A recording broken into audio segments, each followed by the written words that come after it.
नमस्कार। इस बार जब मैं मन की बात के लिए जो भी चिट्ठियां आती हैं, कमेंट्स आते हैं, भांति भांति के इनपुट मिलते हैं, जब उनकी तरफ नजर दौड़ा रहा था तो कई लोगों ने एक बड़ी महत्वपूर्ण बात याद की। माई गॉव पर आर्यन श्री, बेंगलुरु से अनूप राव, नोएडा से देवेश, ठाणे से सुजीत, इन सभी ने कहा, मोदी जी इस बार मन की बात का 75वां एपिसोड है, इसके लिए आपको बधाई। मैं आपका बहुत बहुत धन्यवाद करता हूं कि आपने इतनी बारीक नजर से मन की बात को फॉलो किया है और आप जुड़े रहे हैं। ये मेरे लिए बहुत ही गर्व का विषय है, आनंद का विषय है। मेरी तरफ से भी आपका तो धन्यवाद है ही है। मन की बात के सभी श्रोताओं का आभार व्यक्त करता हूं, क्योंकि आपके साथ के बिना ये सफर संभव ही नहीं था। ऐसा लगता है मानो ये कल की ही बात हो, जब हम सभी ने एक साथ मिलकर ये वैचारिक यात्रा शुरू की थी। तब 3 अक्टूबर 2014 को विजयादशमी का पावन पर्व था और संयोग देखिए कि आज होलिका दहन है। एक दीप से जले दूसरा और राष्ट्र रोशन हो हमारा। इस भावना पर चलते चलते हमने ये रास्ता तय किया है। हम लोगों ने देश के कोने कोने से लोगों से बात की और उनके असाधारण कार्यों के बारे में जाना। आपने भी अनुभव किया होगा, हमारे देश के दूर दराज के कोनों में भी कितनी अभूतपूर्व क्षमता पड़ी हुई है। भारत मां की गोद में कैसे कैसे रत्न पल रहे हैं। ये अपने आप में भी एक समाज के प्रति देखने का, समाज को जानने का, समाज के सामर्थ्य को पहचानने का मेरे लिए तो एक अद्भुत अनुभव रहा है। इन 75 एपिसोड्स के दौरान कितने कितने विषयों से गुजरना हुआ। कभी नदी की बात, तो कभी हिमालय की चोटियों की बात, तो कभी रेगिस्तान की बात, कभी प्राकृतिक आपदा की बात, तो कभी मानव सेवा की अनगिनत कथाओं की अनुभूति, कभी टेक्नोलॉजी का आविष्कार, तो कभी किसी अनजान कोने में कुछ नया कर दिखाने वाले किसी के अनुभव की कथा। अब आप देखिए, चाहे स्वच्छता की बात हो, चाहे हमारे हेरिटेज को संभालने की चर्चा हो, अरे इतना ही नहीं, खिलौने बनाने की बात हो, क्या कुछ नहीं था। शायद कितने विषयों को हमने स्पर्श किया है, तो वो भी शायद अनगिनत हो जाएंगे। इस दौरान हमने समय समय पर महान विभूतियों को श्रद्धांजलि दी, उनके बारे में जाना, जिन्होंने भारत के निर्माण में अतुलनीय योगदान दिया है। हम लोगों ने कई वैश्विक मुद्दों पर भी बात की, उनसे प्रेरणा लेने की कोशिश की है। कई बातें आपने मुझे बताई, कई आइडियाज दिए। एक प्रकार से इस विचार यात्रा में आप साथ साथ चलते रहे, जुड़ते रहे और कुछ न कुछ नया जोड़ते भी रहे। मैं आज इस 75वें एपिसोड के समय सबसे पहले मन की बात को सफल बनाने के लिए, समृद्ध बनाने के लिए और इससे जुड़े रहने के लिए हर श्रोता का बहुत बहुत आभार व्यक्त करता हूं। मेरे प्यारे देशवासियों, देखिए कितना बड़ा सुखद संयोग है। आज मुझे 75वीं मन की बात करने का अवसर, और यही महीना आजादी के 75 साल के अमृत महोत्सव के आरंभ का महीना। अमृत महोत्सव दांडी यात्रा के दिन से शुरू हुआ था और 15 अगस्त 2023 तक चलेगा। अमृत महोत्सव से जुड़े कार्यक्रम पूरे देश में लगातार हो रहे हैं। अलग अलग जगहों से इन कार्यक्रमों की तस्वीरें, जानकारियां लोग शेयर कर रहे हैं। नमो ऐप पर ऐसी ही कुछ तस्वीरों के साथ साथ झारखंड के नवीन ने मुझे एक संदेश भेजा है। उन्होंने लिखा है कि उन्होंने अमृत महोत्सव के कार्यक्रम देखे और तय किया कि वो भी स्वाधीनता संग्राम से जुड़े कम से कम 10 स्थानों पर जाएंगे। उनकी लिस्ट में पहला नाम भगवान बिरसा मुंडा के जन्मस्थान का है। नवीन ने लिखा है कि झारखंड के आदिवासी स्वतंत्रता सेनानियों की कहानियां वो देश के दूसरे हिस्सों में पहुंचाएंगे।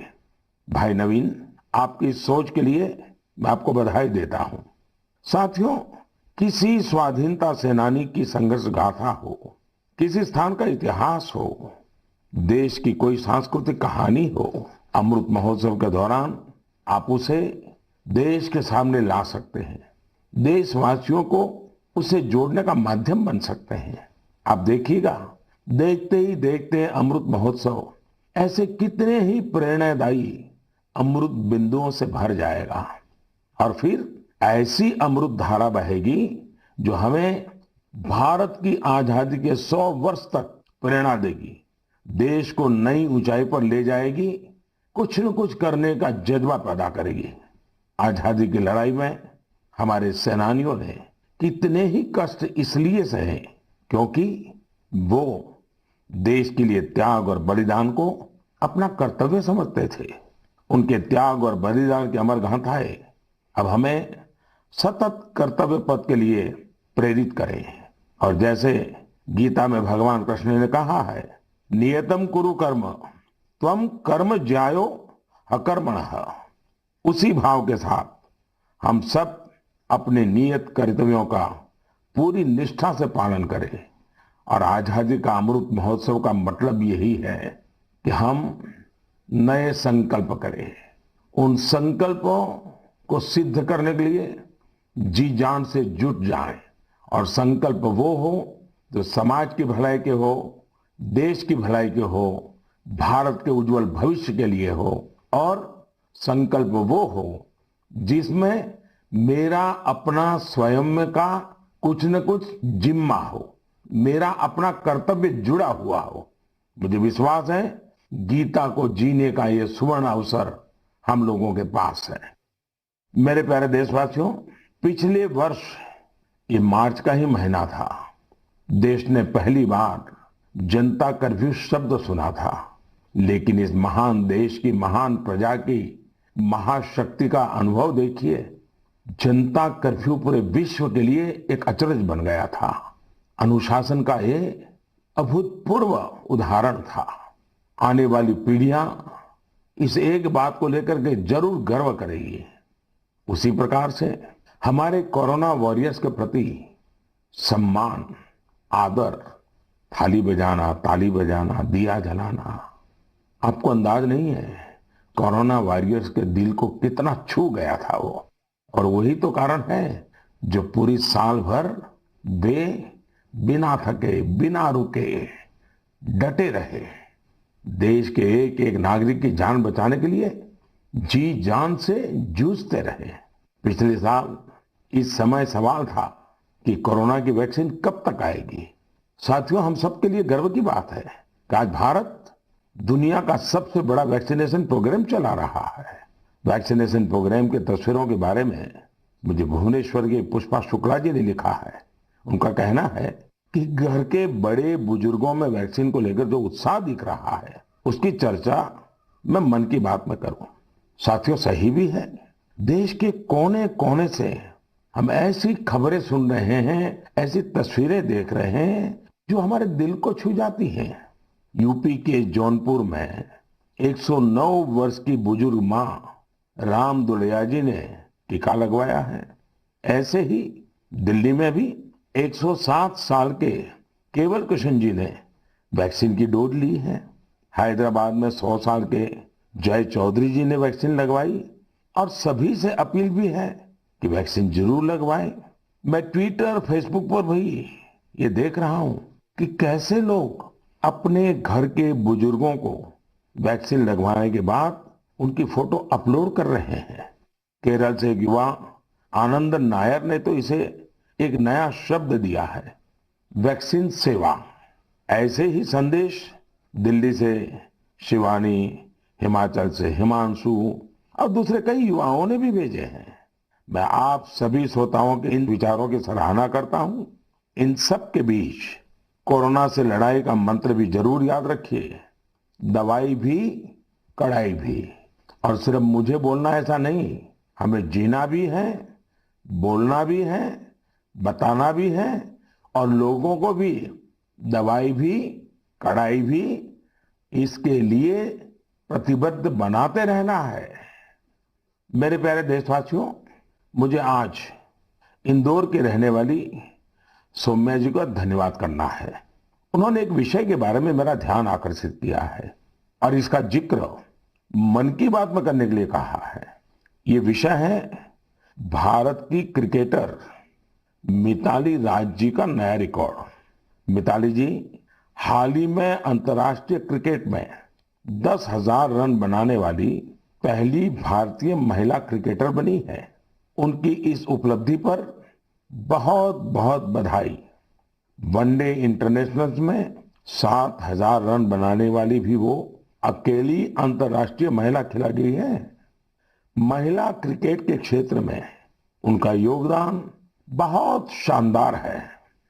2 दशकों से ज्यादा के कैरियर में मिताली राज जी ने हजारों लाखों को प्रेरित किया है। उनके कठोर परिश्रम और सफलता की कहानी न सिर्फ महिला क्रिकेटरों बल्कि पुरुष क्रिकेटरों के लिए भी एक प्रेरणा है।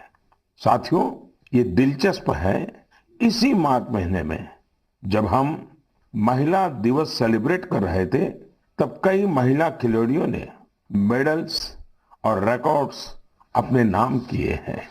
दिल्ली में आयोजित शूटिंग में आईएसएसएफ वर्ल्ड कप में भारत शीर्ष स्थान पर रहा। गोल्ड मेडल की संख्या के मामले में भी भारत ने बाजी मारी। ये भारत के महिला और पुरुष निशानेबाजों के शानदार प्रदर्शन की वजह से ही संभव हो पाया।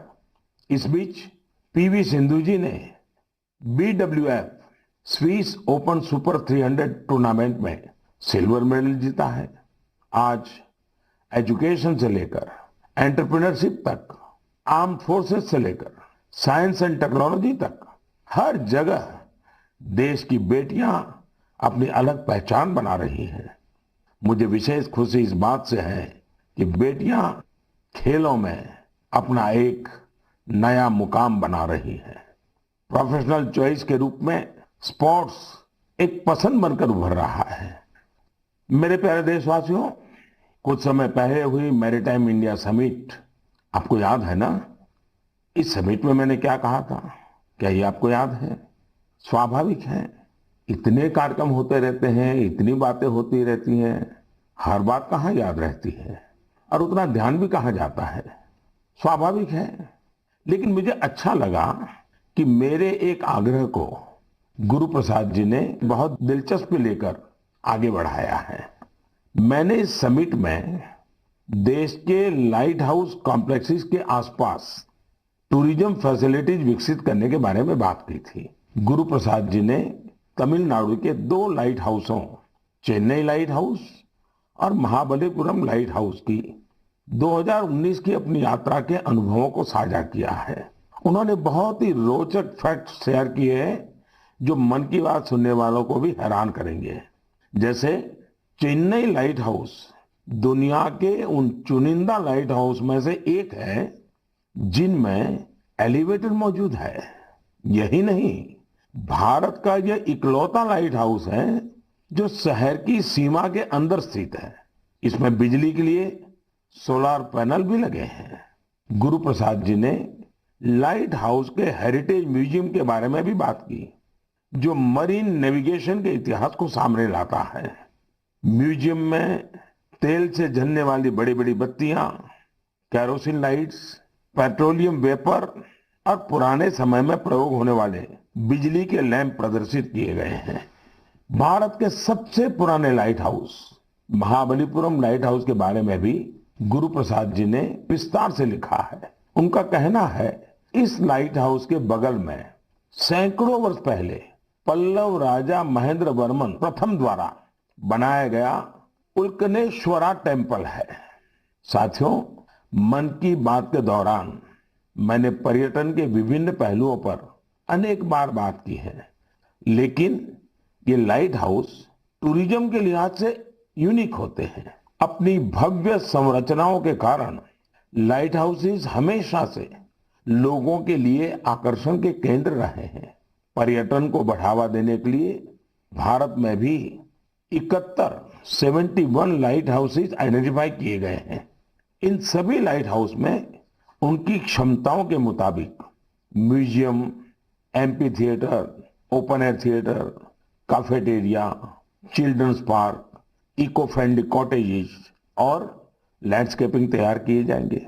वैसे लाइट हाउसेस की बात चल रही है तो मैं एक यूनिक लाइट हाउस के बारे में भी आपको बताना चाहूंगा। ये लाइट हाउस गुजरात के सुरेंद्रनगर जिले में जिंजूवाड़ा नाम के एक स्थान में है। जानते हैं ये लाइट हाउस क्यों खास है? खास इसलिए है क्योंकि जहां ये लाइट हाउस है वहां से अब समुद्र तट 100 किलोमीटर से भी अधिक दूर है। आपको इस गांव में ऐसे पत्थर भी मिल जाएंगे जो ये बताते हैं कि यहाँ कभी एक व्यस्त बंदरगाह रहा होगा। यानी इसका मतलब ये है कि पहले कोस्टलाइन जिंजूवाड़ा तक थी। समंदर का घटना बढ़ना, पीछे हो जाना, इतनी दूर चले जाना, ये भी उसका एक स्वरूप है। इसी महीने जापान में आई विकराल सुनामी को 10 वर्ष हो रहे हैं। इस सुनामी में हजारों लोगों की जान चली गई थी। ऐसी एक सुनामी भारत में 2004 में आई थी। सुनामी के दौरान हमने अपने लाइट हाउस में काम करने वाले हमारे 14 कर्मचारियों को खो दिया था। अंडमान निकोबार में और तमिलनाडु में लाइट हाउस पर वो अपनी ड्यूटी कर रहे थे।